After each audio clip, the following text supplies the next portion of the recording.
ਸੋ ਸਭ ਤੋਂ ਪਹਿਲਾਂ ਤਾਂ ਕਾਫ਼ੀ ਲੋਕਾਂ ਨੂੰ ਪਤਾ ਨਹੀਂ ਵੀ ਆ। ਸਾਡੇ ਖੁਦ ਦੇ ਕਈ ਕਲਾਇੰਟ ਆ, ਕਈ ਵਾਰੀ ਜਦੋਂ ਵਾਹ ਪੈਂਦਾ ਤਾਂ ਜਿਹੜੇ ਮਈ 11 2024 ਤੋਂ ਬਾਅਦ ਲੋਕੀ ਜਿਹੜੇ ਅਮਰੀਕਾ 'ਚ ਐਂਟਰ ਕੀਤੇ ਆ, ਹਾਂਜੀ। ਉਹ ਜਿਹੜੀ ਸਰਕਮਵੈਂਸ਼ਨ ਆਫ ਲਾਫੁਲ ਪਾਥਵੇ ਨੂੰ ਸਬਜੈਕਟ ਹੁੰਦੇ ਆ, ਜੇ ਉਹ 2 ਨੰਬਰ 'ਚ ਬਾਰਡਰ ਟੱਪ ਕੇ ਆਏ ਆ, ਜੇ ਉਹ ਵੀਜ਼ੇ ਤੇ ਨਹੀਂ ਆਏ, ਜਿਹੜੀ ਸੀਬੀਪੀ ਐਪ ਰਾਹੀਂ ਜਿਹੜੀ ਅਪਾਇੰਟਮੈਂਟ ਮਿਲਦੀ ਸੀਗੀ, ਉਹਦੇ ਥਰੂ ਜੇ ਹੋ ਕੇ ਗੇਟ ਥਾਣੀ ਨਹੀਂ ਆਏ ਤੇ ਕੰਧ ਜਿਹਨਾਂ ਨੇ ਕਹਿ ਲਓ ਟੱਪੀ ਆ, ਤੇ ਉਹਨਾਂ ਦੀ ਜਿਹੜੀ ਰਿਕੁਆਇਰਮੈਂਟ ਇਹ ਹੈ ਕਿ ਉਹਨਾਂ ਨੂੰ ਉਹ ਵਾਲੇ ਦੇਸ਼ 'ਚੋਂ ਜਿੱਥੋਂ ਲੰਘ ਕੇ ਆਏ ਉਹਨਾਂ 'ਚ ਅਸਾਈਲਮ ਫਾਈਲ ਕਰਨਾ ਜਿਹੜਾ ਲਾਜ਼ਮੀ ਹੈ, ਨਹੀਂ ਤਾਂ ਉਹ ਯੂਐਸ ਦੇ ਵਿੱਚ ਅਸਾਈਲਮ ਫਾਈਲ ਕਰਨ ਲਈ ਇਨਐਲੀਜੀਬਲ ਹੋ ਜਾਂਦੇ ਆ। ਕਲੈਪ ਉਹਨਾਂ ਤੇ ਲਗਾ ਠੀਕ ਹੈ। ਦਿੰਦੇ ਆ ਸਰਕਮਵੈਂਸ਼ਨ ਆਫ ਹੂੰ, ਲਾਫੁਲ ਹੂੰ। ਪਾਥਵੇ। ਤੇ ਜ਼ਿਆਦਾਤਰ ਉਹਦਾ ਲੋਕੀ ਪੁੱਛਦੇ ਆ ਕਿ ਤੋੜ ਜਿਹੜਾ ਕੀ ਆ, ਤੇ ਇਹ ਤਾਂ ਹੁਣ ਜਿਹੜਾ ਕਹਿ ਲਓ ਤੁਸੀਂ ਕਿ ਦੇਸ਼ ਨੂੰ ਕਹਿ ਲਓ ਕਿ ਇਦਾਂ ਦੇ ਕਾਨੂੰਨ ਦੀ ਲੋੜ ਸੀਗੀ, ਕਿਉਂਕਿ ਬਹੁਤ ਜ਼ਿਆਦਾ ਲੋਕ ਜਿਹੜੇ ਆ ਰਹੇ ਸੀਗੇ ਤੇ ਡੈਮੋਕ੍ਰੈਟਸ ਨੇ ਜਿਹੜਾ ਉਹ ਇਹ ਸਾਹਮਣੇ ਲੈ ਕੇ ਆਇਆ, ਤੇ ਹੁਣ ਇਨਫੈਕਟ ਉਹਨਾਂ ਨੇ ਇੱਕ ਐਗਜ਼ੈਕਟਿਵ ਆਰਡਰ ਜਿਹਦੇ ਬਾਰੇ ਆਪਾਂ ਡਿਸਕਸ ਵੀ ਕੀਤਾ ਸੀਗਾ ਕਿ ਉਹ ਇਨਐਲੀਜੀਬਲ ਪਰਮਾਨੈਂਟਲੀ ਕਰ ਰਹੇ ਆ ਕਿ ਜੇ ਜਦ ਤੱਕ ਜਿਹੜੀਆਂ ਬਾਰਡਰ ਕ੍ਰਾਸਿੰਗ ਹੈਗੀਆਂ ਡੇਲੀ ਉਹ 1500 ਤੋਂ ਘੱਟ ਨਹੀਂ ਜਾਂਦੀਆਂ। ਤੇ ਹੂੰ। ਜਦੋਂ ਨਵੇਂ ਇਲੈਕਸ਼ਨ ਹੋਣੇ ਆ ਉਦੋਂ ਵੀ ਜ਼ਿਆਦਾ ਤਾਂ ਚਾਂਸ ਇਹੀ ਲੱਗਦੇ ਆ ਕਿ ਰਿਪਬਲਿਕਨਸ ਆਣਗੇ, ਜੋ ਹੂੰ। ਹਵਾ ਚੱਲਦੀ ਹੈ ਪੋਲੀਟਿਕਸ ਦੇ ਵਿੱਚ ਵੀ। ਤੇ ਇਹ ਜਿਹੜਾ ਸੀਐਲਪੀ ਵਾਲਾ ਇਸ਼ੂ ਆ ਇਹ, ਤੇ ਜਿਹੜੇ ਐਗਜ਼ੈਕਟਿਵ ਆਰਡਰ ਇਹਨਾਂ ਨੇ ਪਾਸ ਕੀਤੇ ਆ ਕਿ ਜਦ ਤੱਕ ਇਹਨਾਂ ਦਾ ਘਟਦਾ ਨਹੀਂ 1500 ਤੋਂ, ਤਦ ਤੱਕ ਸਾਲਨ ਦੀ ਇਨਐਲੀਜੀਬਿਲਟੀ ਆ। ਤੇ ਜੀ, ਉੱਪਰੋਂ ਜੀ। ਜਿਹੜਾ ਕੈਨੇਡੀਅਨ ਬਾਰਡਰ ਆ ਕਿ ਕੈਨੇਡੀਅਨ ਬਾਰਡਰ 'ਚੋਂ ਤੁਸੀਂ ਜਿਹੜੇ ਆਏ ਸੀਗੇ ਉਹਨਾਂ ਦੀ ਵੀ ਟਰੀਟੀ ਜਿਹੜੀ ਸੀਗੀ ਕਿ ਪਹਿਲਾਂ ਉੱਥੇ ਤੁਸੀਂ ਸਾਲਮ ਫਾਈਲ ਕੀਤਾ ਜਿਹੜਾ ਹੋਣਾ ਚਾਹੀਦਾ, ਉਹਦੇ ਹੂੰ। ਕਰਕੇ ਜਿਹੜੀ ਇਨਐਲੀਜੀਬਿਲਟੀ ਜਿਹੜੀ ਅਸਾਈਲਮ ਦੀ ਬਣ ਰਹੀ ਆ, ਤੇ ਉਹ ਕੋਰਟਸ ਦੇ ਵਿੱਚ ਕੇਸ ਜਿਹੜੇ ਆ ਉਹ ਆਮ ਵੇਖਣ ਨੂੰ ਮਿਲਦੇ ਆ। ਕਈ ਵਾਰੀ ਜ਼ਰੂਰ ਹੁੰਦਾ ਕਿ ਬੰਦਾ ਲੱਕੀ ਹੁੰਦਾ ਕਿ ਉਹਨਾਂ ਨੂੰ ਪਤਾ ਨਹੀਂ ਹੁੰਦਾ, ਹੂੰ। ਸਰਕਾਰੀ ਕੁਐਸਚਨ ਨਹੀਂ ਕਰਦਾ ਜਾਂ ਇਸ਼ੂ ਨਹੀਂ ਬਣਦਾ। ਕਈ ਵਾਰ ਇਹਨਾਂ ਨੇ ਪਰਫੈਕਟਲੀ ਅਸਾਈਲਮ ਫਾਈਲ ਕੀਤਾ ਹੁੰਦਾ, ਉਹਨਾਂ ਨੂੰ ਫਾਇਦਾ ਹੋ ਜਾਂਦਾ। ਤੇ ਕਈ ਵਾਰੀ ਉਹਨਾਂ ਕੋਲ ਵਾਕਈ ਪੁਲਿਸ ਜਾਂ ਇੱਦਾਂ ਦੇ ਇੰਸੀਡੈਂਟਸ ਦੀਆਂ ਰਿਪੋਰਟਸ ਜਿਹੜੀਆਂ ਹੁੰਦੀਆਂ, ਹੂੰ, ਜਿਹੜੀਆਂ ਹੂੰ, ਹੂੰ। ਜੇ ਹੋਰ ਕ੍ਰਾਈਮ ਕੋਈ ਦੂਜੀ ਕੰਟਰੀ 'ਚ ਹੋਇਆ, ਉਹਦਾ ਰੀਜ਼ਨ ਜਿਹੜਾ ਕਈ ਵਾਰੀ ਲੋਕਾਂ ਨੂੰ ਬਚਾ ਲੈਂਦਾ ਜੇ ਬਹੁਤ ਡਿਟੇਲਡ ਇਨਵੈਸਟੀਗੇਸ਼ਨ ਜਿਹੜੀ ਹੋਵੇ। ਤੇ ਇਹ ਜਿਹੜੀਆਂ ਚੀਜ਼ਾਂ ਕੋਰਟ ਜਿਹੜਾ ਕਾਫੀ ਫੋਕਸ ਕਰ ਰਹੇ ਆ ਕਿ ਅਨਲੈਸ ਤੁਹਾਨੂੰ ਕੋਈ ਲਾਈਫ ਥ੍ਰੈਟਨਿੰਗ ਐਮਰਜੈਂਸੀ ਸੀਗੀ ਹੂੰ, ਜਾਂ ਹੂੰ, ਸਰ ਹੂੰ। ਇੱਦਾਂ ਦੇ ਸੀਗੇ ਜਿਹੜੇ ਤੁਹਾਡੇ ਹੱਦੋਂ ਬਾਹਰ ਸੀਗੇ, ਤੇ ਕਲੈਪ ਦੇ ਥੱਲੇ ਜਿਹੜਾ ਮਈ 11 2023 ਤੋਂ ਬਾਅਦ ਜਿਹੜੇ ਐਂਟਰ ਕੀਤੇ ਸੀਗੇ, ਤੇ ਹੁਣ ਜਿਹੜਾ ਜੂਨ ਹੂੰ। ਵਾਲਾ ਐਗਜ਼ੈਕਟਿਵ ਉਹਦੇ ਥੱਲੇ ਉਹਨਾਂ ਨੇ ਆਲਮੋਸਟ ਸਾਰਿਆਂ ਦੀ ਇਨਐਲੀਜੀਬਿਲਟੀ ਜਿਹੜੀ ਕਰਤੀ ਆ। ਤੇ ਕੈਨੇਡਾ ਵਾਲਿਆਂ ਨੂੰ ਜਿੱਦਾਂ ਦੱਸਿਆ ਕਿ ਉਹਨਾਂ ਦੀ ਵੀ ਜਿਹੜੀ ਟਰੀਟੀ ਵੀ ਸੀਗੀ, ਟੀਟੀ ਤੇ ਕਰਕੇ। ਹੂੰ। ਕਈਆਂ ਨਾਲ ਗੱਲਬਾਤ ਵੀ ਹੁਣ ਹੈ ਨਾ, ਫੀਲਡ 'ਚ ਜਾਂਦੇ ਗੱਲਬਾਤ ਕਰਦੇ ਰਹੀਦਾ। ਹੂੰ। ਤੇ ਕੋਈ ਕਈ ਵਾਰੀ ਕਹਿੰਦਾ ਕਿ ਤੁਹਾਡਾ ਸ਼ੋਅ ਸੁਣਦੇ ਸੀਗੇ ਇੰਡੀਆ 'ਚ ਜਾਂ ਜਿਹੜੀ ਵੀ ਕੰਟਰੀ ਤੋਂ ਆਉਂਦੇ ਆ, ਤੇ ਉਹਨਾਂ ਨੂੰ ਕਿਹਾ ਆਪਾਂ ਨੂੰ ਤਾਂ ਯਾਰ ਸਾਲ ਹੋ ਗਿਆ ਇਹ ਡਿਸਕਸ ਕਰਦੇ ਹੋਏ ਕਲੈਪ ਵਗੈਰਾ ਕਿੱਦਾਂ। ਤੇ ਹੂੰ, ਕਈ ਵਾਰੀ ਹੂੰ, ਹੂੰ। ਲੋਕੀ ਕਹਿੰਦੇ ਪਤਾ ਸੀਗਾ ਕਲੈਪ ਦਾ, ਪਰ ਸਾਨੂੰ ਲੱਗਿਆ ਸ਼ਾਇਦ ਸਾਡੇ ਤੇ ਲੱਗਣਾ ਨਹੀਂ ਹੈ। ਮੈਂ ਤਾਂ ਜੂਨ 'ਚ ਆਇਆ, ਮੈਨੂੰ ਲੱਗਿਆ ਸ਼ਾਇਦ ਮੇਰੇ ਤੇ ਲੱਗਣਾ ਨਹੀਂ ਹੈ। ਮੈਂ ਕਿਹਾ ਤੂੰ ਏਦਾਂ ਕਿਉਂ ਸੋਚਿਆ ਕਿ ਲੱਗਣਾ ਨਹੀਂ ਹੈ? ਹੂੰ, ਹੂੰ, ਹੂੰ, ਹੂੰ। ਕੀ ਪਤਾ ਕੀ ਏਜੰਟ ਦੱਸਦੇ ਆ ਜਾਂ ਕਿੱਦਾਂ, ਜਾਂ ਕੀ ਹੂੰ। ਸੱਜਣ ਮਿੱਤਰ ਦੇ ਹੁੰਗਾਰਾ ਕਈ ਵਾਰੀ ਭਰਦੇ ਆ। ਸੋ ਇਹ ਮੈਸੇਜ ਦਰਅਸਲ ਕਮਿਊਨਿਟੀ 'ਚ ਤਾਂ ਨਹੀਂ ਗਿਆ ਜਾਂ ਲੋਕਾਂ ਨੂੰ ਤਾਂ ਨਹੀਂ ਗਿਆ ਕਿਉਂਕਿ ਅਜੇ ਸ਼ੁਰੂ ਹੋਇਆ, ਬਹੁਤ ਜ਼ਿਆਦਾ ਡਿਨਾਇਲ ਜਿਹੜੇ ਹੋਏ ਨਹੀਂ ਆ। ਤੇ ਤੁਸੀਂ ਹੂੰ। ਔਨਲਾਈਨ ਵੇਖੋਗੇ ਤੇ ਤੁਸੀਂ ਇਹੀ ਵੇਖੋਗੇ ਕਿ ਵਕੀਲ ਵੀ ਥੋੜ੍ਹਾ ਜਿਹਾ ਆਪਣਾ ਪਹਿਲੂ ਜਿਹਾ ਰੱਖ ਕੇ ਹੀ ਇਹ ਦੱਸਦੇ ਆ ਕਿ ਆਪਾਂ ਕਲੈਪ ਤੋਂ ਬਚਾ ਦਿੰਦੇ ਹਾਂ, ਏਦਾਂ ਹੋ ਜਾਂਦਾ, ਉੱਦਾਂ ਹੋ ਜਾਂਦਾ। ਤੇ ਇਹ ਓਕੇ। ਜਿਹੜੇ ਹੂੰ, ਹੂੰ। ਬਹੁਤ ਲਿਮਿਟਿਡ ਜਿਹੜੇ ਸਰਕਮਸਟੈਂਸਿਸ ਆ, ਸੋ ਇਹ ਜਿਹੜੀ ਹੁਣ ਲਿਮਿਟੇਸ਼ਨ ਅਮਰੀਕਾ 'ਚ ਹੈਗੀ ਆ, ਤੇ ਮਾਹੌਲ ਵੀ ਜਿਹੜਾ ਹੁਣ ਕਹਿ ਲਓ ਕਿ ਤੁਸੀਂ ਇਨਫਰਾਸਟਰਕਚਰ ਜਿਹੜਾ ਇਹਨਾਂ ਦਾ ਸੀਗਾ, ਹੂੰ, ਹੂੰ, ਨਿਊਯਾਰਕ ਹੂੰ। ਇਹ ਉੱਧਰ ਵੀ ਦੁਖੀ ਹੈ ਲੋਕੀ, ਕੈਨੇਡਾ ਵੱਲ ਦੇਖਿਓ ਤਾਂ ਬਾਹਲੇ ਜ਼ਿਆਦਾ ਹੀ ਦੁਖੀ ਹੈ। ਹਵਾ ਜਿਹੜੀ ਹੁਣ ਐਂਟੀ ਇਮੀਗ੍ਰੇਸ਼ਨ ਵਾਲੀ ਚੱਲ ਪਈ ਆ, ਜਿਹੜੇ ਲੋਕਲ ਲੋਕ ਆ ਉਹਨਾਂ ਵੱਲੋਂ ਵੀ, ਜਿਹੜੇ ਇਮੀਗ੍ਰੈਂਟ ਆ ਉਹਨਾਂ ਦੇ ਵੱਲੋਂ ਵੀ, ਹੈ ਨਾ। ਤੇ ਇਹ ਜਿਹੜਾ ਹੁਣ ਪੋਲੀਟੀਕਲ ਸੈਂਟੀਮੈਂਟ ਇਲੈਕਸ਼ਨ ਜਿਹੜੇ ਮੇਨ ਮੁੱਦਾ ਇਮੀਗ੍ਰੇਸ਼ਨ ਦਾ ਜਿਹੜਾ ਹੁੰਦਾ ਹੀ ਆ, ਹੂੰ। ਤੇ ਇਹ ਜਿਹੜਾ ਇਮੀਗ੍ਰੇਸ਼ਨ ਆ ਐਂਟੀ ਇਮੀਗ੍ਰੇਸ਼ਨ ਸੈਂਟੀਮੈਂਟ ਹੀ ਆ। ਹੁਣ ਕੋਈ ਏਦਾਂ ਦੀ ਗੱਲ ਨਹੀਂ ਕਦੀ ਹੋਣੀ ਜਿੱਦਾਂ ਪਹਿਲਾਂ ਬਾਈਡਨ ਸਾਹਿਬ ਸੀਗੇ ਜਾਂ ਰਿਪਬਲਿਕਨ ਸੀਗੇ ਕਿ ਆਪਾਂ ਕੰਪਰੋਮਾਈਜ਼ ਕਰਦੇ ਸੀਗੇ, ਫਾਰਮ ਦਾ ਰਿਫਾਰਮ ਕਰ ਦੇਣਾ, ਇਮੀਗ੍ਰੇਸ਼ਨ ਰਿਫਾਰਮ ਆ ਜਾਣਾ, ਹੈ ਨਾ। ਏਦਾਂ ਦੀਆਂ ਵੀ ਗੱਲਾਂ ਉੱਠਦੀਆਂ ਸੀਗੀਆਂ, ਉਹਨਾਂ ਨੇ ਪੱਕੇ ਕਰ ਬੰਦ ਦੇਣੇ ਹੋ ਆ। ਗਈ ਗੱਲ ਉਹ। ਹੂੰ। ਪੱਕੇ ਵਾਲੀ ਤਾਂ ਬੜੀ ਦੂਰ ਆ। ਹੁਣ ਇਹ ਆ ਕਿ ਨਵੇਂ ਵਾਲੇ ਕਿੱਦਾਂ ਰੋਕਣੇ ਆ, ਤੇ ਜਿਹੜੇ ਪੁਰਾਣੇ ਵਾਲੇ ਆ ਉਹਨਾਂ ਦੀ ਕਿੱਦਾਂ ਐਲੀਜੀਬਿਲਟੀ ਜਿਹੜੀ, ਉਹਨਾਂ ਨੂੰ ਕਿੱਦਾਂ ਉਹਨਾਂ ਦੇ ਅੱਗੇ ਔਕੜਾਂ ਜਿਹੜੀਆਂ ਪੇਸ਼ ਕਰਨੀਆਂ। ਸੋ ਕੋਰਟਾਂ ਦਾ ਵੀ ਜਿਹੜਾ ਇਹੀ ਹਮ। ਦੇਖੋ ਜੱਜ ਵੀ ਏਦਾਂ ਕੋਈ ਉਹ ਛੋਟੀ ਮੋਟੀ ਚੀਜ਼ ਥੋੜਾ ਨਾ, ਉਹ ਵੀ ਮੈਂ ਕਿਹਾ ਬੜੇ ਹਾਈਲੀ ਇੰਟੈਲੀਜੈਂਟ ਲੋਕ ਆ, ਕਮਿਊਨਿਟੀ 'ਚ ਰਹਿੰਦੇ ਆ, ਜੀ ਜੀ ਜੀ। ਉਹ ਵੀ ਆਪਣੇ ਨੇਬਰਹੁੱਡ ਵਗੈਰਾ 'ਚ ਵੇਖਦੇ ਆ ਹਨਾ। ਹੁਣ ਜੇ ਆਪਣੀ ਕਮਿਊਨਿਟੀ ਕਮੈਂਟ ਕਰੀ ਜਾਂਦੀ ਆ ਕਿ ਯਾਰ ਏਦਾਂ ਹੋ ਗਿਆ, ਓਦਾਂ ਹੋ ਗਿਆ, ਹਾਲਾਤ ਆ ਹੋ ਗਏ, ਉਹ ਹੋ ਗਏ, ਤਾਂ ਤੁਸੀਂ ਸੋਚੋ ਫਿਰ ਉਹਨਾਂ ਨੇ ਤਾਂ ਕਮੈਂਟ ਜਿਹੜੇ ਕਰਨੇ ਹੀ ਆ।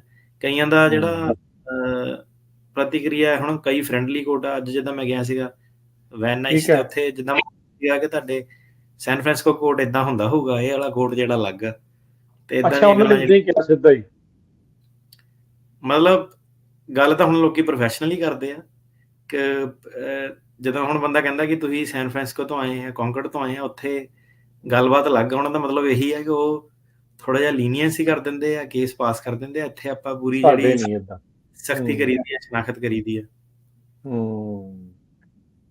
ਸੋ ਇਹ ਜਿਹੜਾ CLP ਦੇ ਮਾਮਲੇ ਦੇ ਵਿੱਚ ਫਿਰ ਜਿਹੜੇ 2023 ਮਈ ਤੋਂ ਬਾਅਦ ਚ ਆਏ ਆ, ਉਹਨਾਂ ਦਾ ਕਿਸੇ ਦਾ ਕੇਸ ਕੀ ਹੋ ਰਿਹਾ ਹੈ? ਸੋ ਉਹਨਾਂ ਨੂੰ ਅਪਡੇਟ ਦੇ ਵਿੱਚ ਕੀ ਸਪੈਸੀਫਿਕ ਕੋਰਟਸ ਦੇ ਵਿੱਚ ਹੀ ਮੁਸ਼ਕਲਾਂ ਆ ਜਾਂ ਸਾਰੇ ਪਾਸੇ ਹੀ ਉਹਨਾਂ ਨੂੰ CLP ਦੇ ਅੰਡਰ ਜਿਹੜੀਆਂ ਮੁਸ਼ਕਲਾਂ ਆ ਰਹੀਆਂ? ਸਭ ਤੋਂ ਪਹਿਲਾਂ ਮੈਂ ਇਹ ਵੈਨ ਨਾਈਸ ਕੋਰਟ 'ਚ ਵੇਖਿਆ ਹੈਗਾ, ਇੱਕ ਬੰਦੇ ਨੇ CLP ਜਿਹੜੀ ਲਾਈ ਸੀਗੀ। ਫਰਵਰੀ ਤੋਂ ਇਹ ਜਿਹੜਾ ਮੁੱਦਾ ਸ਼ੁਰੂ ਹੋਇਆ CLP ਦਾ, ਕਿਉਂਕਿ ਆਪਾਂ ਇੱਥੇ ਡਿਸਕਸ਼ਨ ਕਰ ਚੁੱਕੇ ਕਿ ਜਿਹੜੀ ਇੰਜੰਕਸ਼ਨ ਸੀਗੀ, ਜਿਹੜੀ ਬਾਈਡਨ ਸਰਕਾਰ ਸੀ, ਉਹਨਾਂ ਨੇ ਬੇਸਿਕਲੀ 9th ਸਰਕਿਟ ਤੋਂ ਆਪਣਾ ਕੇਸ ਜਿਹੜਾ ਵਾਪਸ ਲੈ ਲਿਆ ਸੀਗਾ।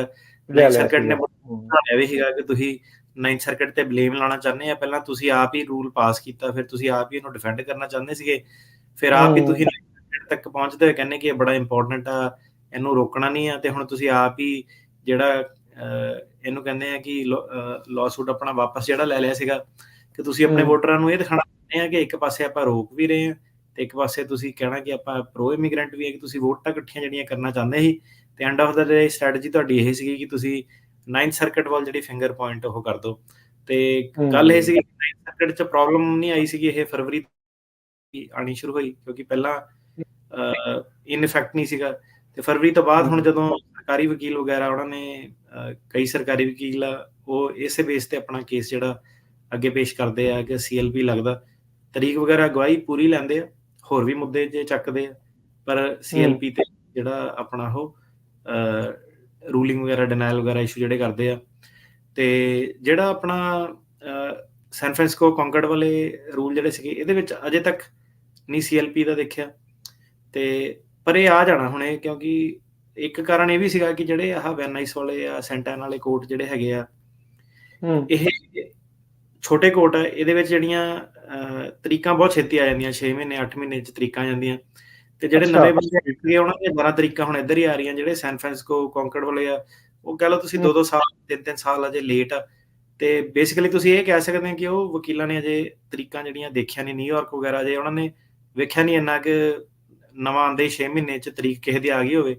ਤੇ ਹੁਣ ਕਿਉਂਕਿ ਆਪਾਂ ਸੈਂਟਾ ਐਨਾ ਵਾਲੇ ਕੋਲ ਜਿਹੜੇ ਕੇਸ ਜ਼ਿਆਦਾ ਹੈਂਡਲ ਕਰਦੇ, ਸੈਂਟਾ ਐਨਾ, ਵੈਨ ਨਾਈਸ ਵਾਲੇ, ਤੇ ਉਧਰ ਕਿਉਂਕਿ ਹੁਣ ਪੋਸੀਬਿਲਿਟੀ ਹੈ ਕਿ ਤਰੀਕਾਂ ਛੇਤੀ ਆ ਜਾਂਦੀਆਂ। ਜਿਹੜੇ ਮਈ 11 2023 ਤੋਂ ਬਾਅਦ ਵਾਲੇ ਆਏ, ਉਹਨਾਂ ਦੀਆਂ ਤਰੀਕਾਂ ਜਿਹੜੀਆਂ ਆ ਰਹੀਆਂ, ਤੇ ਆਹ ਜਿਹੜੀ ਸਮੱਸਿਆ ਕਾਫੀ ਆ ਰਹੀ ਆ।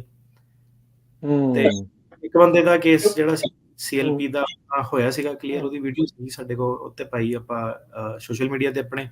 ਪਰ ਉਹੀ ਜਿੱਦਾਂ ਮੈਂ ਦੱਸਿਆ, ਯੂਨੀਕ ਜਿਹੜੇ ਫੈਕਟ ਸੀਗੇ, ਤੇ ਬੰਦੇ ਦਾ ਅਟੈਂਪਟਡ ਜਿਹੜਾ ਅਸਾਈਲਮ ਵਗੈਰਾ ਹੋਣਾ ਚਾਹੀਦਾ, ਤੇ ਪ੍ਰੂਫ ਬੰਦੇ ਕੋਲ ਸਾਰਾ ਹੋਣਾ ਚਾਹੀਦਾ, ਤੇ ਉਹਦੇ ਬੇਸ ਤੇ ਫਿਰ ਜੱਜ ਫੈਸਲਾ ਕਰਦਾ ਕਿ CLP ਲੱਗਣਾ ਕਿ ਨਹੀਂ ਲੱਗਣਾ।